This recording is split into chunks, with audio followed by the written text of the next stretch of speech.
हमारे हाथ में है और हम किस तरह के व्यक्तियों का निर्माण करेंगे तो उस तरह का हमारा समाज इस तरह के मेरे समस्त विद्वान साथियों एक एक कहानी याद आती है मेरे इस अवसर पर। एक व्यक्ति है, उसकी दो औरतें एक तो जवान है और एक बूढ़ी है। जब जवान औरत के पास में वो जेंट्स जाता है तो उसके मस्तिष्क में कुछ बेचती है, और जब बूढ़े आदमी वो बूढ़ी जो उम्र में जाता है उसके पास में जब वो जाता है तो वो भी मस्तिष्क में कुछ ढूंढती है और वो निकालती है। अब वो क्या निकाल रही होगी शायद आपको पता हो। क्या जवान वाले के पास में जाता है तो क्या निकालती है? सफेद बाल।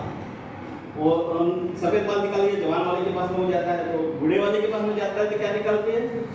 काले बाल निकालती है ताकि वो मेरे जैसा दिखे। और अंततः क्या स्थिति बन जाती है? बिल्कुल साफ हो जाता है।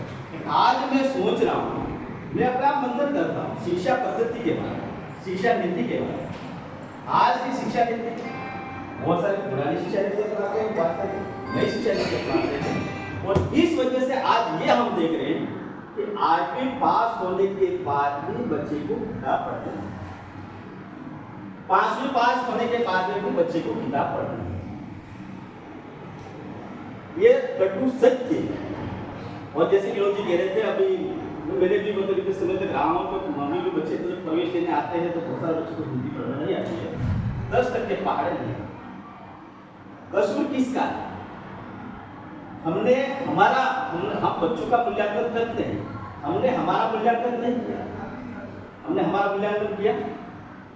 अगर मैंने मेरा मूल्यांकन किया होता तो शायद वो 5वीं में पढ़ने वाला बच्चा 5वीं पास हुआ तब तक 10 तक पढ़े जरूर रहता।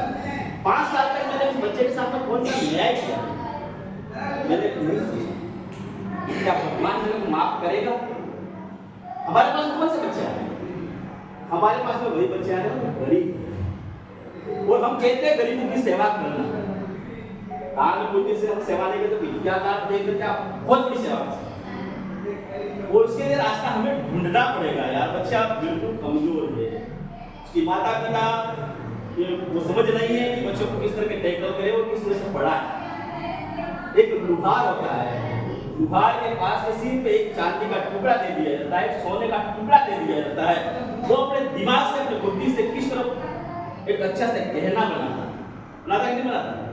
वो एक कुम्हार के पास सिर पे मिट्टी दे दी जाती है, वो अपने दिमाग से अपने रोज से अच्छा से बर्तन बनाता है, अच्छे से वो उसका उपयोग किया जाता है, तरह तरह के बर्तन बनाता। उसी तरह एक आप सुतार को दे दो एक लकड़ी का टुकड़ा अच्छा सा, वो कितने अच्छे से वो फर्नीचर बना।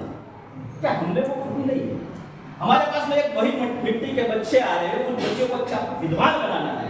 क्या उसके लिए मैं कौन सा सरकार में तरीके बता रही है, इस तरीके से करो, उस तरीके से करो, उस तरीके से करो, लेकिन मैं इसमें से कौन सा रास्ता दिखाऊं ताकि वो बच्चा अच्छी तरह से समझ जाए? ये टेक्निक हम में होनी चाहिए, और जो भी व्यक्ति ये टेक्निक अपनाता है शायद उस विद्यालय का बच्चा ऐसा नहीं होगा जो 5वीं पास करने के बाद 10% कम से कम कह रहा हूं मैं 10% पास।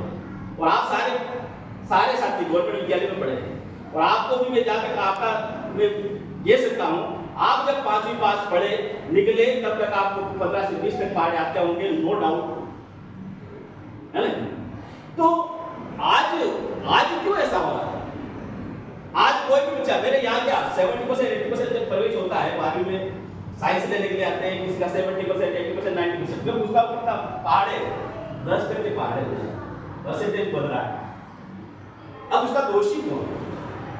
उसका दोषी कहीं न कहीं हम सभी को, माँ बाप को भी दोषी देते हैं, उनको भी दोष देते हैं।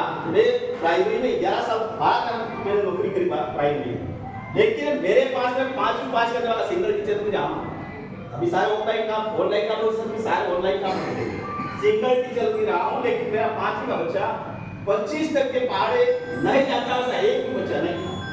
वो जिसको हिंदी में डिक्टेशन नहीं आता वो ऐसा बच्चा एक भी नहीं। और राम प्राइमरी में सिंगल टीचर में मैंने पढ़ाया है, और इसकी क्लास स्कूल में गया फर्स्ट दफे मेरा जब गया में गणपत में गया था, 15 लड़के थे, 5 में एक लड़का था। और वही कंडीशन जो अभी कंडीशन थी, जब मैं 95 वहां से निकला तो मेरे पास 250 लड़के थे और 4 साल रहा, लेकिन तो 5 में बच्चा पढ़ रहा था। एक भी बच्चा ऐसा नहीं था जो 25 से पढ़ाई नहीं जानता हो, एक भी बच्चा ऐसा नहीं था। मैं तो समझता हूं बिल्कुल मैं पढ़ाता ही नहीं था। मैं एक्चुअली कहूं मैंने इतना तक बच्चों को नहीं पढ़ाता, बिल्कुल नहीं पढ़ाता, बिल्कुल नहीं।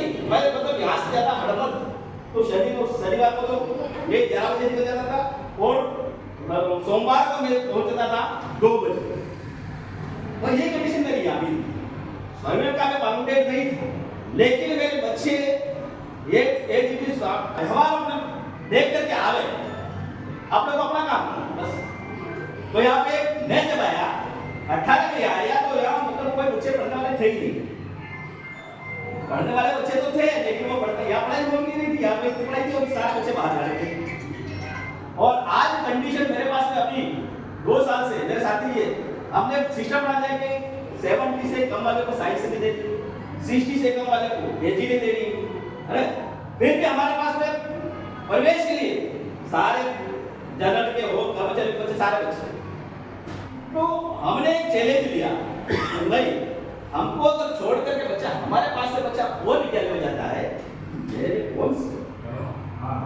कहाँ कमी रही, बस हम हमारा कर्तव्य करेंगे। तो ये कह रहा हूँ ज्यादा मैं कहती हूँ, मैं ये जरूर कहूँगा क्योंकि हमारे पास जो बच्चे आ रहे हैं वो सारे गरीबों के बच्चे आ रहे हैं, हमारे बच्चे सारे प्राइवेट स्कूल में जा रहे हैं। जो भी शिक्षण में लोगों के बच्चे प्राइवेट में जा रहे हैं, जो प्राइवेट पढ़ाई हो रही है, ये भी सत्य है कि गवर्नमेंट में पढ़ाई नहीं हो रही है। लोग ये मान रहे हैं, ये नहीं कह रहा हूँ हो रही है पढ़ाई नहीं हो रही है, लेकिन लोगों का ये मानना है, लोगों को विश्वास ये दिलाना है कि गवर्नमेंट स्कूल में पढ़ाई प्राइवेट से ज्यादा अच्छी होती है। और ये विश्वास तब आएगा जब हम बच्चों को इस तरह से तैयार करके भेजेंगे, मार्केट में जाएंगे और अपना बच्चा ऑटोमेटिकली रहेगा। आज किसी को पूछ लिया, पढ़ा पूछ लिया क्या होता है, आप कभी कहीं पर दुकान पे जाओ, हम पढ़ते हैं तो पूछ लेते हैं, या तो कौन सी क्लास में 5वीं क्लास में ये बच्चों के प्राइवेट में, और ये 50 अभिभावक आपसे संपर्क नहीं कर सकते क्या? अगर कोई बच्चा नहीं आता है या कोई बार-बार कोई कंडीशन है, तो हो सकता है उस अभिभावक से संपर्क कर सकते हैं। 50 वर्षों से आराम से कर सकते हैं 5 साल। तो ये संपर्क करके ये हमें बहुत बड़ा एक मौका मिलता है गरीबों की सेवा करने का। वो बच्चा अगर गरीब का बच्चा है, पढ़ जाएगा, अच्छा होशियार निकलेगा, कल का कोई अधिकारी बनेगा, तो आपको उसको नहीं पहचानेगा, लेकिन वो जरूर आपको पहचानेगा, कहेगा कि मेरे फला सर मेरे को मिले थे, आप मिलो न मिलो, लेकिन वो सर नहीं मिले थे, उन सरों ने मेरे सर ने मेरे को शिक्षा दी और मैं आज ये पढ़ा, आज क्या पढ़ा। अगर ये सर मेरे को नहीं मिले होते तो मैं ये नहीं, और जो बिगड़ जाएगा वो कहेगा कि मेरे को ऐसे सर मिले और कुछ भी नहीं पढ़ा, बस प्रेम से रखते थे, बिठा रखते थे। और मैं बताऊं सबसे गरीब परिवार में से मैं था, अगर विद्या नहीं होती तो मैं प्रिंसिपल नहीं होता। सबसे गरीब तो गरीब परिवार कहते हैं, उसमें सबसे गरीब परिवार मेरा था, मैं जो भी तो विद्या की वजह से, शिक्षा की वजह से मैं मतलब मैंने पढ़ा, और मैं जब तीसरी पास करी तो मैं पढ़ा जाता था। और इस भविष्य निर्माण में, समाज निर्माण में अपनी महत्वपूर्ण भूमिका जो भी रास्ता थे, लेकिन बच्चे को एक सही मार्गदर्शन दे, ये तय करे कि मेरा बच्चा 5वीं पास करके निकल रहा है, इट मींस वो कम से कम 10 तक पढ़े आने चाहिए। अरे आप एक साल में 2 पढ़े मिस कर, एक साल में 5 साल बाद वो 5वीं पास करके निकल रहा है, उसको 10 तक पढ़े नहीं आ रहे। इसका मतलब तो यह है एक साल में एक पढ़ा, 2 पढ़े नहीं सीखा। आपने अगर उसकी नींव अच्छी रख ली तो वो बच्चे की जो मंजिल है वो बड़ी बनेगी। अगर आपने नींव कमजोर रख ली तो वो कुछ कर पाने वाला नहीं है। कल उड़ के वह या तो चोरी करेगा, या डाकू बनेगा, या डकैती बनेगा। हो सकता है हमारे परिवार को भी चिंता नहीं रहेगी, हमको भी तो परेशान करेगा। आज सोनी बातें हैं बाजार में, वो इसीलिए क्या हमने बढ़ाया थी उनको, और कल को इतने सारे हम लोग काम है, कल को ज्यादा इतने सारे वो क्या करेंगे, फिर करेंगे क्या? बहुत सारे तो दिमाग वाले धंधा करेंगे, तो बहुत सारे दिमाग वाले वो शैतानी के साथ अभी तो कम शैतान है। लेकिन अगर बताऊं आपको अच्छा लगा तो ठीक है, बुरा लगा तो मुझे यही तो आशाला की बात समझ करके ये मेरी बात समाप्त करना चाहिए। धन्यवाद। बहुत बहुत धन्यवाद सर, आपके विराट अनुभव को आपने हम लोगों के साथ साझा किया, और निश्चित ही आपने जो दान दिया, तो मेरे मानने में धन की 3 गति होती है।